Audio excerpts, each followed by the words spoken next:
Сәлем достар, біз бүгін арықтауға арналған тағамдар, сусындар дайындаудамыз. Мінекей, бізге қажет болатын ол көк шөптер, бұның ішінде укроп, петрушка, салат мінбес және көк пияз бар. Келесі кезекте қажет болатын ол айран. Ал енді бастаймыз. Мінекей, укроп. Ұсақтап турап аламыз.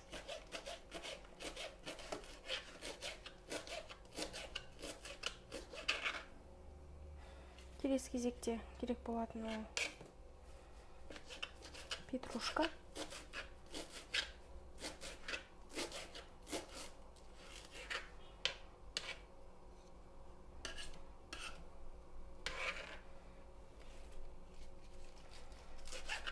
Салатымызды тураймыз. Кез келген басқа да көк шөптерді қолдансаңыз болар. Оның ішінде жалбыз бар, имбир қосып жіберсеңіздер де болады.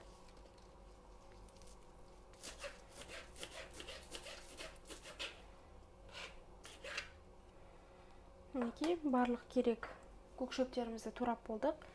Келесі кезекте біз бұны айранымызға қосатын боламыз.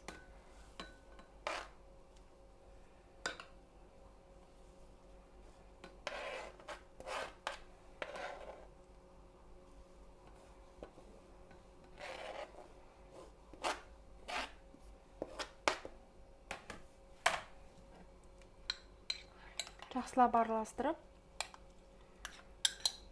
осылайша айран ішсеңіз болады. Салмақ тастауға көмегі жақсы. Мінекей, астарыңыз дәмді болсын. Рахмет, сау болыңыздар.